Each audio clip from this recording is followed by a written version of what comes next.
University of Minnesota Extension Beef Genetics webinar series. Our presenter tonight is Dr. Joe Armstrong, and he is going to be speaking on bull breeding soundness exams and bull health basics. And before we get started, we want to let everyone on joining us on Zoom tonight, as well as our attendees who are going to be watching and viewing on Facebook Live, just know that we appreciate your questions and we look forward to engaging with you throughout tonight's presentation. So if you want to go to the next slide, please, Joe. We got a couple different ways that you can provide feedback during the webinar. For those of you that are well versed in Zoom, this is probably no news to you, but if you would, just to keep the static down in the background, we're going to have everybody automatically muted as they're joining in. But if there is something that you would like to reach out and ask our speaker, some feedback that you'd like to share, you can either, if you just hover down, if you're viewing on a laptop, on a computer, just hover down towards the bottom left-hand corner of your screen, and there is a little microphone. That's your mute unmute button. You can click on that. Otherwise, a nifty little trick is to just push your space bar button on your keyboard. That'll take you off mute. You can speak, and then when you take your finger off the space bar, you'll go back to being muted. You can also use the chat box, which is, again, if you hover down on that, your menu bar at the bottom of the screen, the chat box function will come up. Just know that all of us joining us tonight from the UofM extension, we will be your co-hosts, and so you can send a message directly to us, or certainly send it to, if you just send it in that chat function, just know that it does automatically go to everyone. And to those of you joining us on Facebook Live, you can just put your comments in the comment section, and we will make sure to ask those questions to our presenter. Okay, go to the next slide, please, Joe. I just want to take a quick second here to introduce our University of Minnesota beef team. With us tonight, we have Dana Adams. She is our Stearns, Benton, and Morrison County Extension Educator. Karen Johnson is out of McLeod, Meeker, and Wright counties. Dr. Joe Armstrong, who is our speaker, he is our Cattle Production Systems Extension Educator. Stacy Coffey is our Extension BQA Program Associate. Heather Dufault is our Extension Educator out of Polk and Norman counties. Brenda Miller is our Extension Educator out of Todd County. Dr. Eric Mosel is our Cow-Calf Management Extension Educator. I am Melissa Runk. I'm the Extension Educator out of Pipestone and Murray counties. Troy Salzer is our St. Louis County Extension Educator. And Tara Young is our Hubbard County Extension Educator. So I will also go ahead and ask Brenda to go ahead and post our first polling question. We can go ahead and put up there. We just, if you guys can go ahead and if you want to go ahead and put that in, this is completely anonymous, but we've got a couple of polling questions up there for you just to kind of gauge tonight, where are you joining us from? And then how long have you been in the beef industry? And this kind of helps us know a little bit about our audience.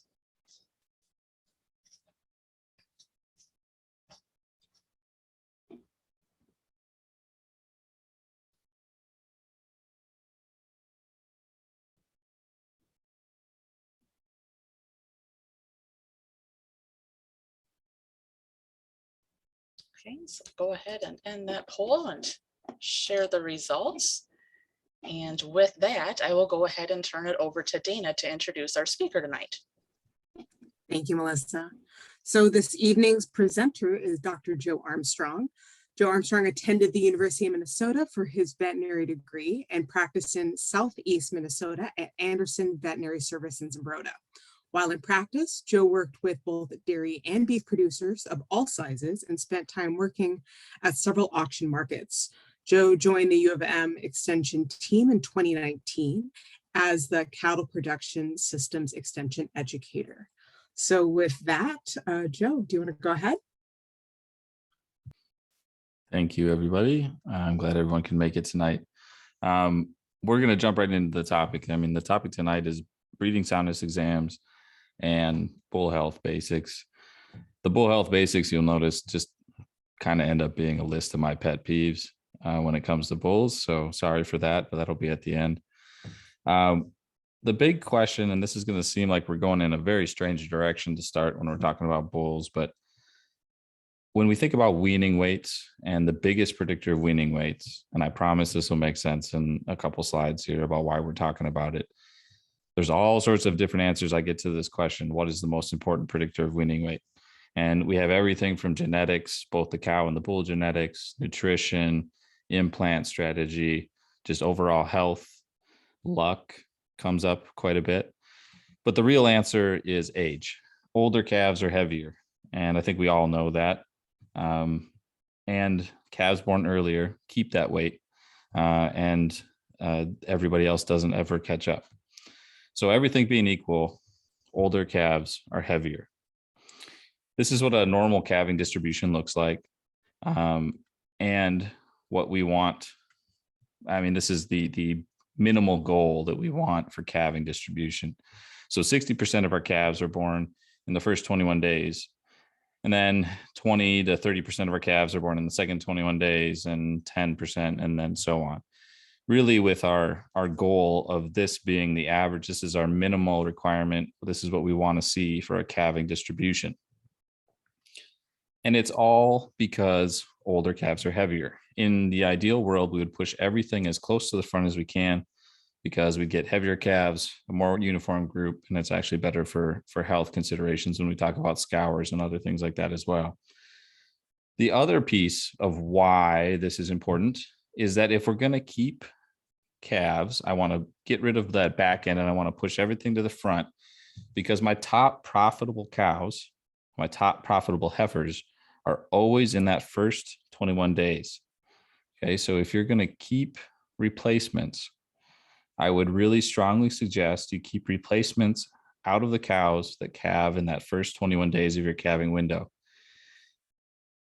It's just a matter of fact. They're giving you better calves because they're older, so they're heavier. So that factors into lifetime productivity, but it also keeps them in that same window, barring nothing goes wrong health-wise. They stay in that same spot throughout their lifetime. Pretty much they stay in that first 21 days of the calving window. So your top profitable cows are in that first 21 days. Your top profitable replacements are also born in that 21 days. So all factors into what is a breeding soundness exam and what are we trying to accomplish? Well, the goal of breeding soundness exam, initially is the first thought is that bull able to get a cow pregnant? And yes, we're checking to make sure that bull can get a cow pregnant, but that's not really what we're looking for. And that's not really the goal. Identifying 100% unfertile bulls is really easy. I can find those bulls that shoot 100% blanks. It's not hard to find. I can find those bulls that are super unqualified to do the job. So I'm not really trying to find those. I'm looking for them. Obviously, I'm going to find them. But what we're really trying to identify is subfertile bulls. And subfertile bulls means that they're fertile. They can get cows pregnant. They could get a couple pregnant, but they can't do it well enough and in good enough numbers to make us successful. So really the goal of a breeding soundness exam is to identify bulls that aren't going to do the job well enough and weed out those subfertile bulls. So when it really comes down to it, the goal is to find bulls that can give you at least the average calving distribution. That's what we want. We want a bull that can get 60% of the cows pregnant in the first 21 days. That's what the breeding soundness exam is geared to do. Not whether or not he can get, 10 or 8 or a cow pregnant. There's just a lot of bulls that can get a cow pregnant that I'm going to fail on a breeding soundness exam, because they can't get cows pregnant in a way or good enough and have good enough performance and reproductive efficiency to make us successful. So I get a lot of stories where I'll defer a bull or I'll fail a bull and they'll take him out and put him with some cows and he'll get them pregnant. I don't doubt that at all. I absolutely don't doubt that at all. I'm not saying that bull is failing because I know it's not going to get cows pregnant.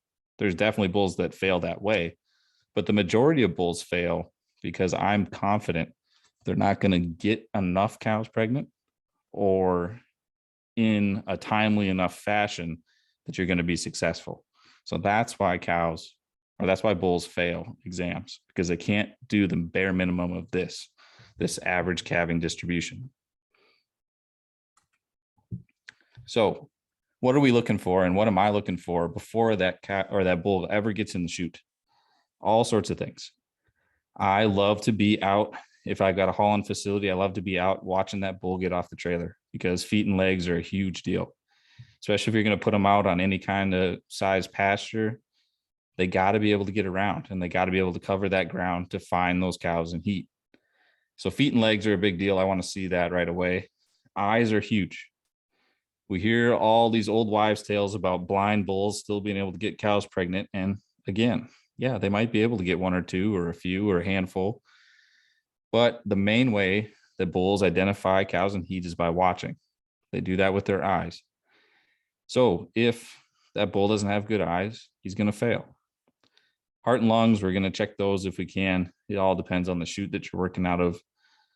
Scrotal circumference is a big deal. There's two things that are important with scrotal circumference. It has to do with the capacity, so the volume of sperm that is there or semen that is there.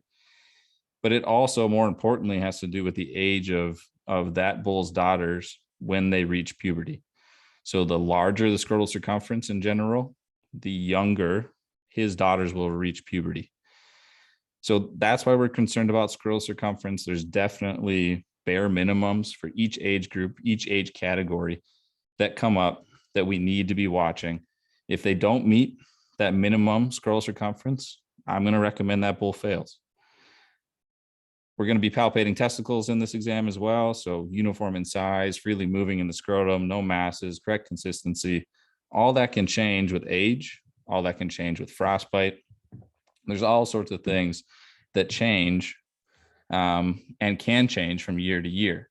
So frostbite being a big one here in Minnesota. Age-related changes, we get testicular atrophy. So one will start to shrink up or both will start to shrink up. Moving freely in the scrotum is mostly a test for frostbite. If there's been some scarring or injury, usually there's an adhesion that doesn't allow those testicles to move within the scrotum. That can be an issue for basically keeping the environment appropriate for the semen in the testicle. So that's an issue. Masses, we see that. Consistency, again, age-related mostly, or injury, where we get testicles that are too firm or too soft, and that indicates that something is going wrong and isn't going to be working appropriately. After that, we move on to a rectal exam. There's all sorts of accessory sex glands that we can see, not see, I definitely don't see them, but that I can feel on a rectal exam. So that includes the prostate and a couple other accessory sex glands, and there can be some issues there. And again, we're looking for problems that are going to affect that bull's fertility, not necessarily that he can't get one or two cows pregnant, but I'm still, again, always keeping in the back of my mind that I need this bull to perform in a way that's going to make a producer successful, which means they have to, at a bare minimum, give me that average calving distribution. So one of the big advantages to a breeding soundness exam is I can see the penis on the bull. We get that thing exteriorized, and I want to see the whole thing, every bull, every time. Sometimes that means that we're going to pull that electroejaculator out, and I'm going to go in there and palpate by hand and see if I can get that penis to come out, but I need to see it. Mostly because bulls do stupid things, and they ride each other, not just cows during breeding season, but they'll jump each other every once in a while. So you can have injuries, old injuries that scar down, create funny shapes. You can have persistent frenulums, which is something we see in younger bulls usually, where it's just a defect that's not going to allow that bull to perform because there's something wrong with his penis. Again, young bulls have hair rings a lot of the time, usually as well. So we need to be checking for those and getting those off of there, because they can actually squeeze down and get tight on the penis and cause some necrosis, which can lead to everything falling off, or at least not working as well as it should.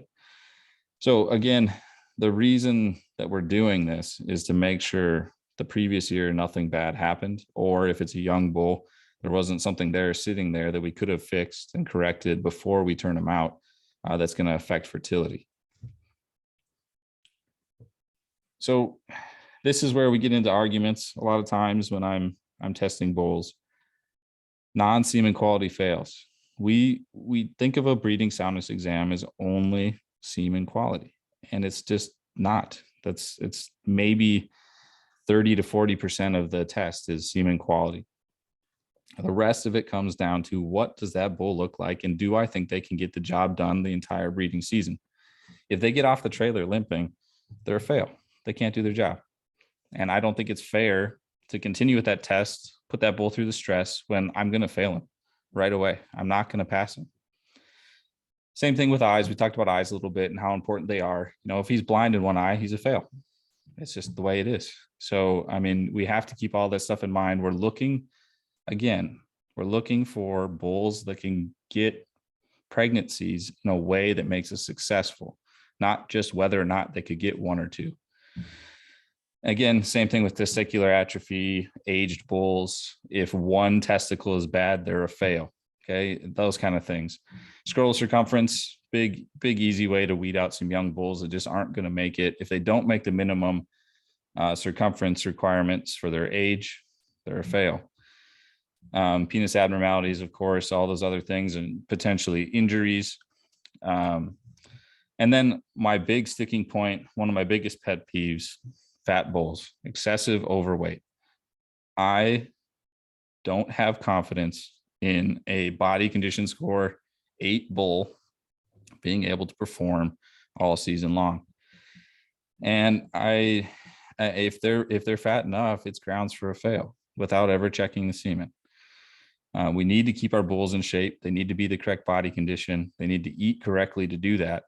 And it is grounds to fail an exam if they're just too fat. Now, usually I can fail them as well on the semen quality, because that fat also affects the way the scrotum works and how well they can control the temperature of their testicles. So it's usually not an issue, but it's something I'm looking for right away. And if they're big enough, it is something that we can fail a bull for.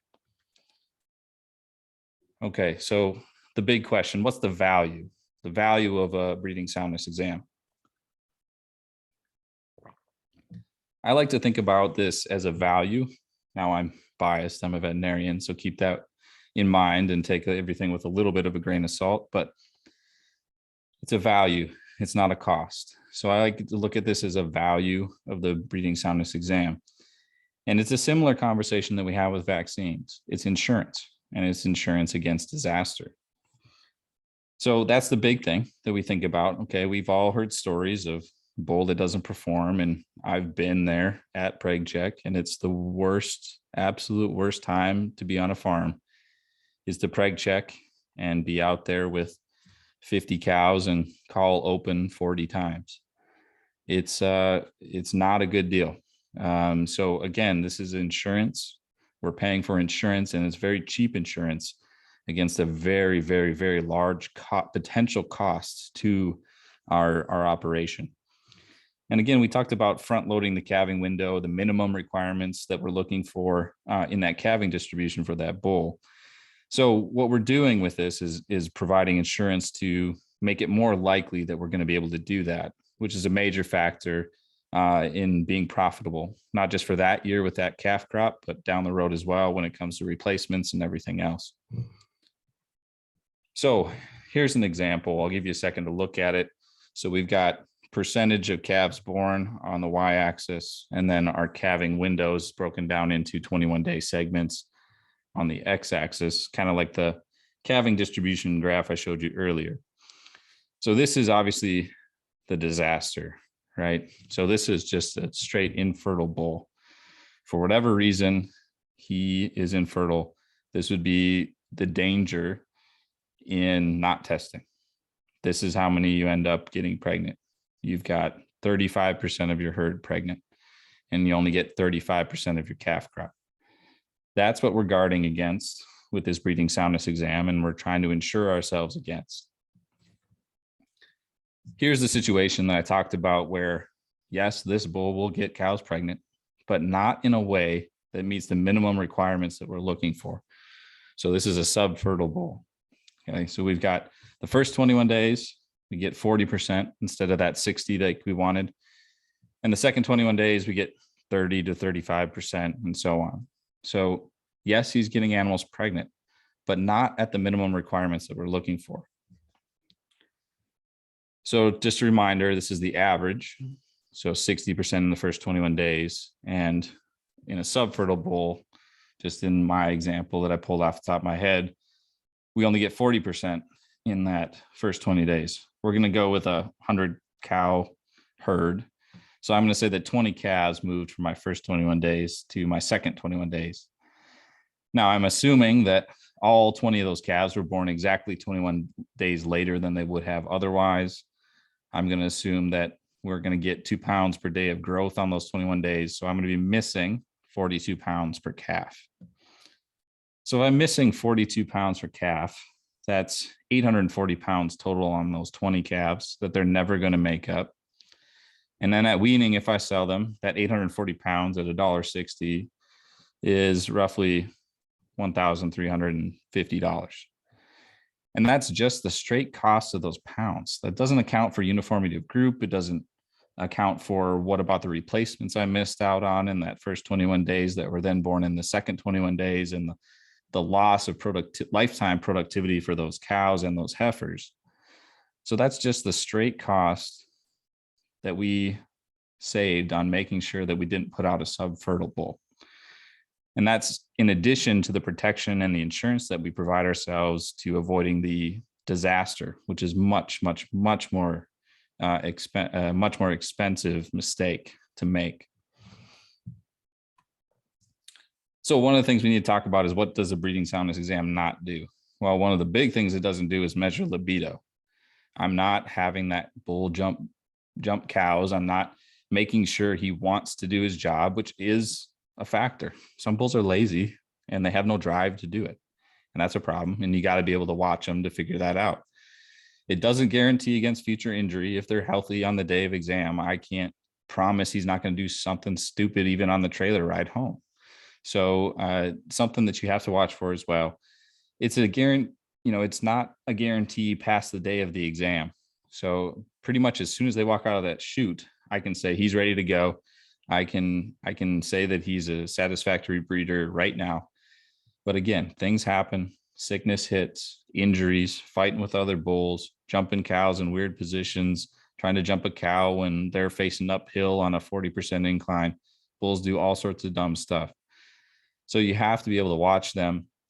What it does do, like I said already, is it looks at all the dumb stuff they might have done since the last breeding season, and we can see if we can pick up on any of those things, like frostbite, injuries from last year, all those things. So again, insurance is what we're looking at. This is an insurance policy for your bull.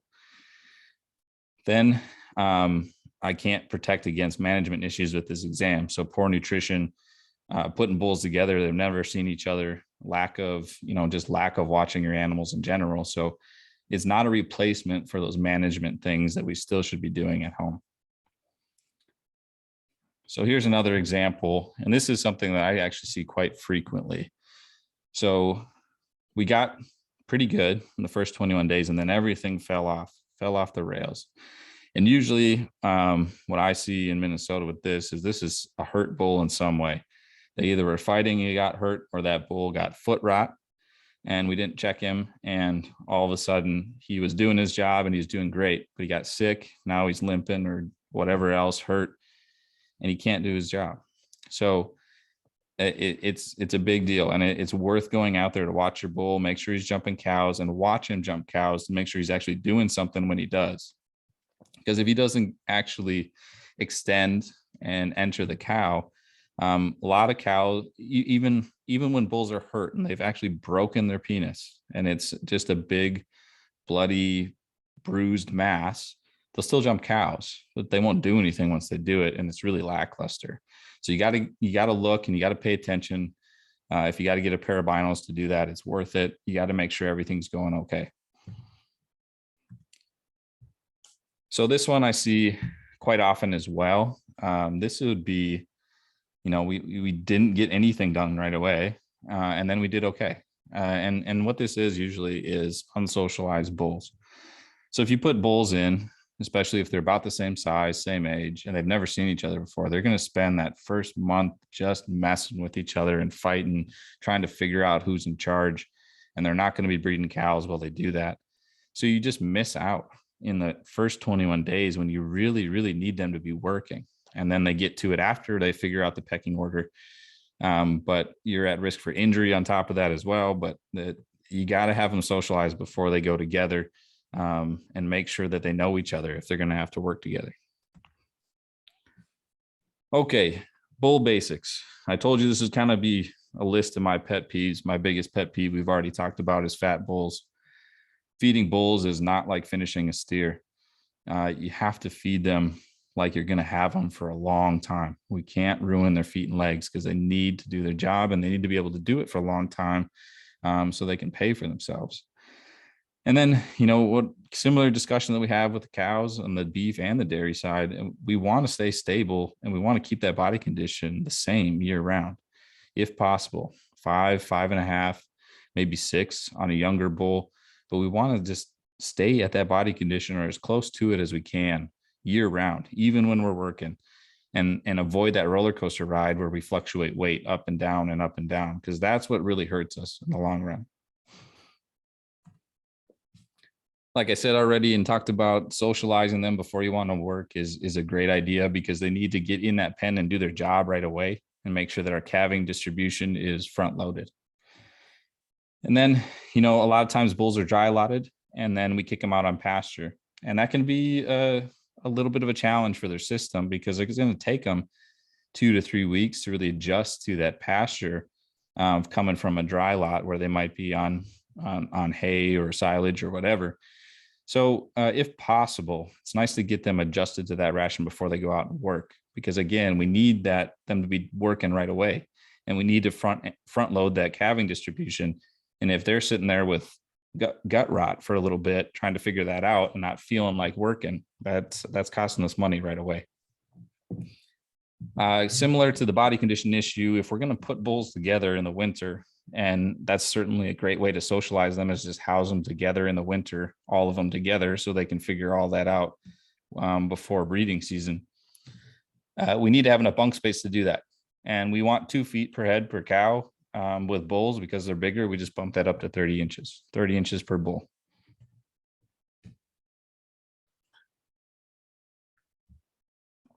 So with vaccines, the rule of thumb is pretty straightforward. Anything you give your cow, give your bull, except for the colostrum quality products. They clearly don't need those. But everything else, if you give it to the cow, give it to the bull. The same rule applies for the modified lives and timing. So our pre-breeding, we certainly want to make sure it's in far enough ahead of time that it doesn't affect our fertility. And that's true for cows, and that's true for bulls. Spermatogenesis takes about 60 days. So if you screw it up and you raise the temperature on those testicles and everything has to start over, you've got a 60-day clock on that. So we have to be about 60 days out before breeding with our modified lives if we're going to do that with our bulls.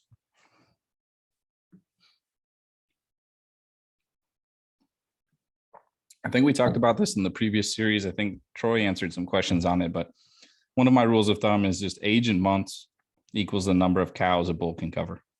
So if he's a 2-year-old, he can cover about 25 cows. I don't like to depend on yearling bulls to do much of anything. I think Troy talked about it. They tend to fall in love with that first cow, and they don't tend to do anything else. So I'm a big fan of pairing a yearling bull with an older bull, so he can see what he's supposed to do, as long as they're socialized ahead of time. One of the things that I think gets forgotten is that we can combine synchronization with natural service. Getting everything timed up and ready to go doesn't necessarily have to be followed by AI. And there's a lot of papers that show us that even when we do that, we don't need more bulls. We don't need more bull power. So even if you're going to sync all your bulls, sync all your cows, and as long as that bull is covering the appropriate number of cows, just because I synchronize them doesn't mean that I need more bulls to cover them. You can use the same number of bulls, and it doesn't having to add to your bullpen. Fly control, just an extra sticking point on all the flies are going to flock to that bowl. So we just need to take extra special care with it. And it's worth potentially bringing those bulls in for an extra treatment and making sure that it's taken care of, because they can really see their performance drop if we're not taking special care with them, especially because they're the biggest thing on that pasture. And with that, I will start answering questions. That's my contact information there. Feel free to reach out to me anytime. I'll get back to you as soon as I can. Okay, Joe, I think we've got quite a few questions for you, so I'll just take turns rapid firing them at you. First question that I've got here: when it is super cold out, in terms of bedding for bulls, how much space do they need? How deeply bedded do they need to be? So I think it's appropriate to think of bulls as giant babies. Okay, I think it's very appropriate, and I think everyone who's been around them enough knows that it's probably true. We need space, obviously. I mean, with cows, we recommend on like a bedded pack, we recommend 100 square feet per head, and I think that's still appropriate for bulls, because I think that's pretty oversized for a cow, and I think it's appropriate for a bull. So 100 square feet per head, a 10 by 10 square per bull, I think on a bedded pack is just fine. In terms of bedding, I mean, the same rules apply for any time you're setting up a bedded pack. A small amount every day is preferable to large amounts occasionally when we're setting up a bedded pack, and because that manages moisture a lot better and everything. So I think if you're doing that, I mean, the knee test is still the gold standard in bedding, right? If you're going to go out there and you take a knee and you sit there for 30 seconds, if you get up and your knees are wet, there's not enough bedding there. So, and if you wouldn't lay down and take a nap next to that bull, then it's not enough bedding. They weigh a lot more than you. There's a lot more pressure that's getting on that pack. So all those same rules apply, but kind of treat them like giant babies or giant calves at that point. Thank you. So I had another question that came in the chat. Bulls go out with herd May 10th. How soon before should you test your bulls? I'm glad someone asked that, because it is a good question. And it all comes back to how long does spermatogenesis take? And I told you that's 60 days. So let's say you take your bull in and he's a really nice, young, promising bull, and I find something wrong. And I need to give him 60 days before I can test him again. And we need to test him before he goes out. So at least 60 days is the answer. I like, obviously that can get shorter than that. I mean, some people get it shorter than that, but you got to know that spermatogenesis takes 60 days. And that's really my handcuff when it comes to a retest. So if I defer him and I'm not going to fail him outright, then I got to have 60 days before he can really come back. And we can push it and try to do it, but with the understanding that he might get deferred again because it hasn't been 60 days.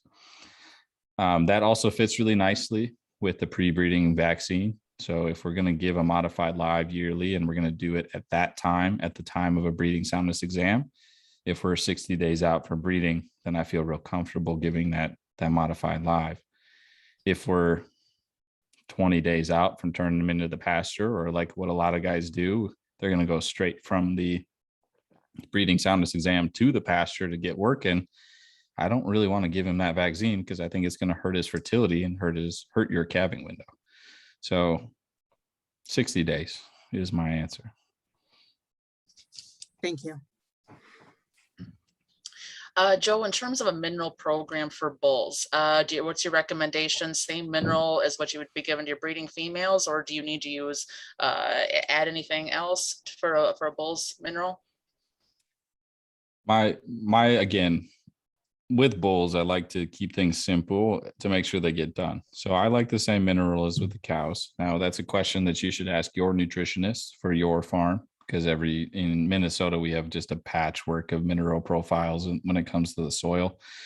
So it's going to change for every farm, but yes. And in the order of my preferred routes delivery, it's always force fed first. So however you make sure they get it and make sure they get enough, whether that's in silage or grain, whatever, at the bunk with appropriate bunk space so everybody gets their share. That's the number one way to get mineral into these animals. After that, I would say free choice would be next. And with free choice, I like it free choice with salt side by side rather than mixed in. And then figure out a bunch of different ways to do it before you ever try a lick tub, because they're not going to get enough. Lick tubs certainly have their place and have their purpose, but it's not in getting a cow adequate mineral or bull. Thank you. Joe, do you want to mention anything about maybe chelated minerals versus sulfates or oxides? Might make a little Yeah. different. Yeah, absolutely. Again, these are questions for your nutritionist, and maybe Stacy can weigh in as well, since she is one. Again, it's all going to change based on the soil composition, but yeah, I don't know if I really want to get into it, Stacy. Okay, no worries. Go ahead. If you have an answer, I'd love to hear it as well. Oh, I like to prefer the chelates for the bulls. It's just a lot more readily available for them. So I like to use that. So when they're kind of talking about your breeding mineral, a lot of those will have your chelates in it. But so I do prefer that. They can absorb a lot more from that chelated versus those oxides. So just something to pay attention to. And most of my preference comes down to delivery method. Yeah. If you're going to force feed it and make sure everybody gets enough, I don't mind if you spend less money and not go with chelated. If you're gonna offer it free choice or in some kind of mineral feeder where you're gonna depending on them to come up and eat it and you have no idea what they're getting, then yeah, chelated makes a lot of sense to me. Is that fair, Stacy? Yeah, that's fair. That's perfect. So I did have another question. When, like on the charts that you were showing, there were 21-day cycles. When does the first 21-day cycle start if you're using AI and bulls serving cows?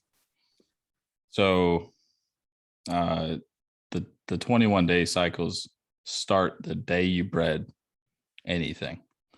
So the day you AI'd, that's your first 21-day cycle, because that's your calving window. I'm looking at this as when are the calves going to be born? Okay, so if you front load it, AIing is one of the great ways to front load it.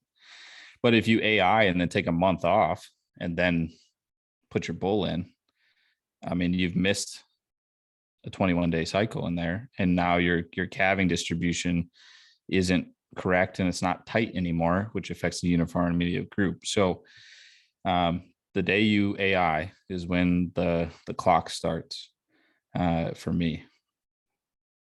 Does that answer the question? I think so, yes. Okay. Joe, you talked about excessive nutrition. How about on the flip side of that? What effect does poor nutrition have on sperm quantity and quality? And I think this is tied in with it. Should producers be managing or feeding their young bulls separate from their age bulls? Yeah, I mean, there's a lot of logistics tied up in that question too, but let's go with the first question first. The skinny bulls, yes, absolutely. If they get too undernourished or they're too underweight, then that can certainly affect their performance as well. When we look at the hierarchy of what that bull is going to do, right? We've bred them to take care of sperm first, so they can be fairly thin before a lot of that goes away, but it comes down to stamina and staying power. So you might get decent performance right away, but it's going to taper off really quickly. So you get a long strung out calving distribution when you have a thin bull.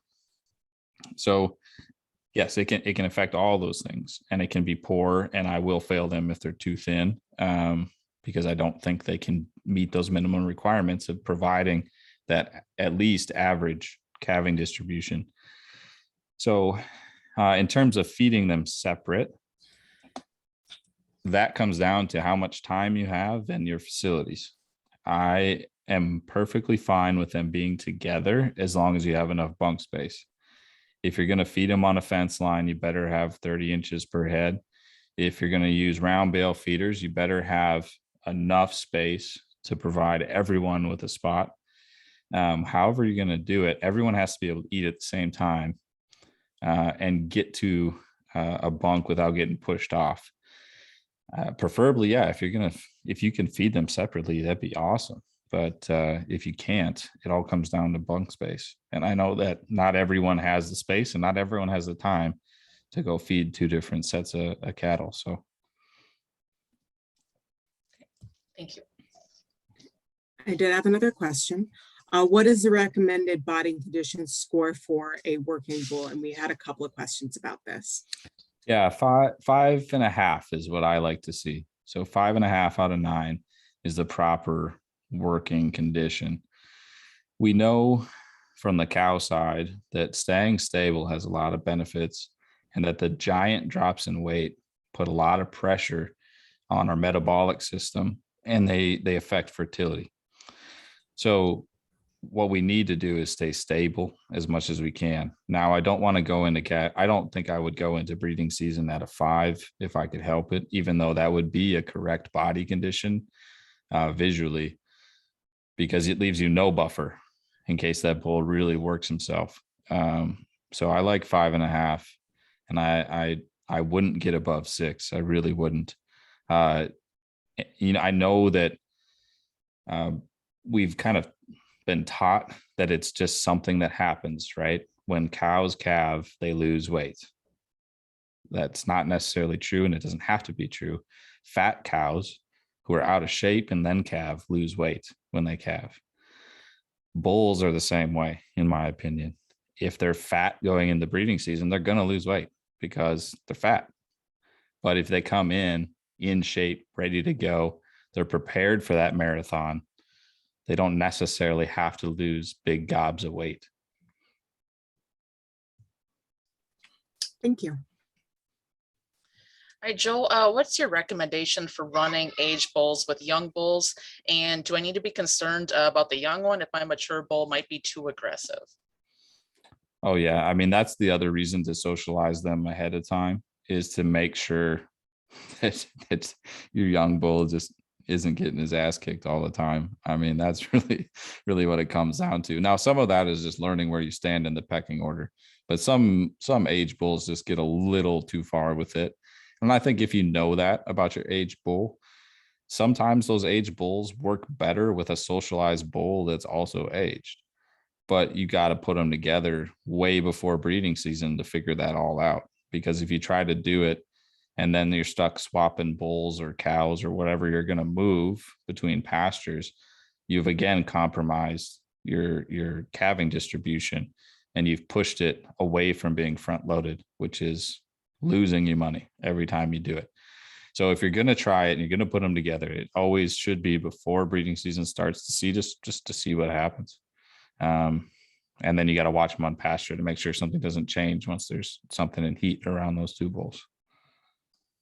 Okay, thank you. Yeah, I don't mind having them together. I really don't. And I think that a young bull can learn a lot from an age bull, and can kind of get his feet wet in the whole process. But yeah, you got to make sure you don't have one bull that's just beating up on everybody. Right. Okay, I got one more question for you. How does heat stress impact sperm motility and quality? And how long could heat stress possibly impact my bull if I knew that it does become prone to heat stress? Yeah, and it all depends on the period of heat stress, how long it was, how many ways that we tried to mitigate that heat stress.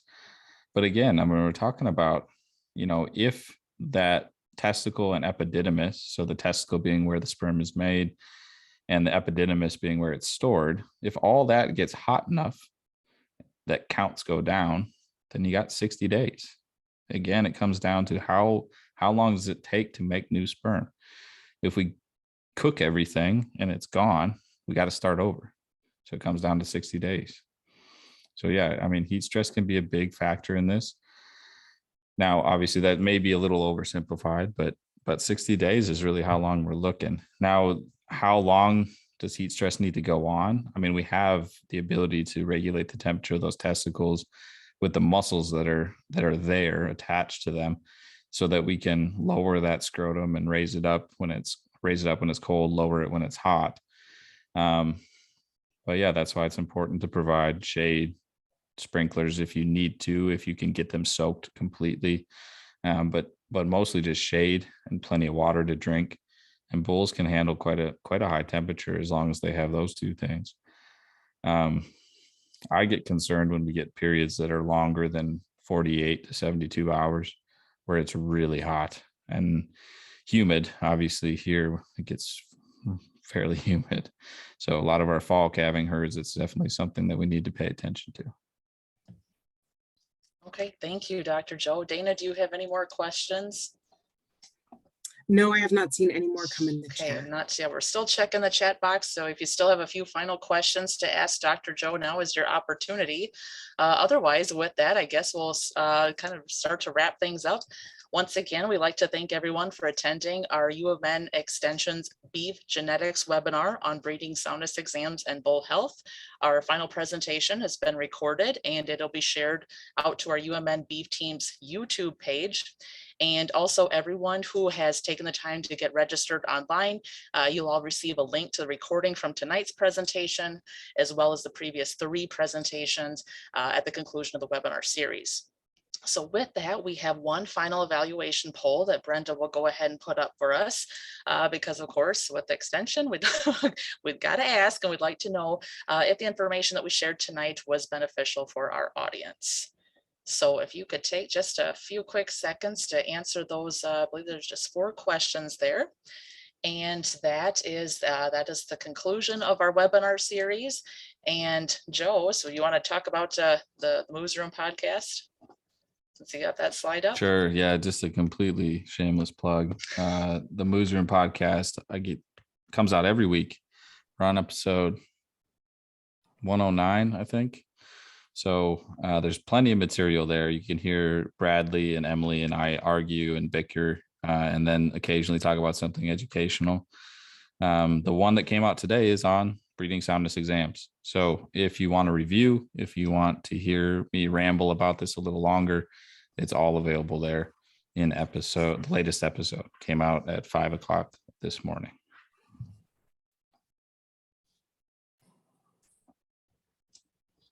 Thank you very much, Dr. Joe. And with that, if you can just take a few seconds to fill out those poll questions. Like I said, if you got any other questions, feel free to unmute yourself or put them into the chat. But thank you again to everyone for joining us. And we will get all of that information sent out to you shortly, as soon as we get the closed captions and all that put on the videos.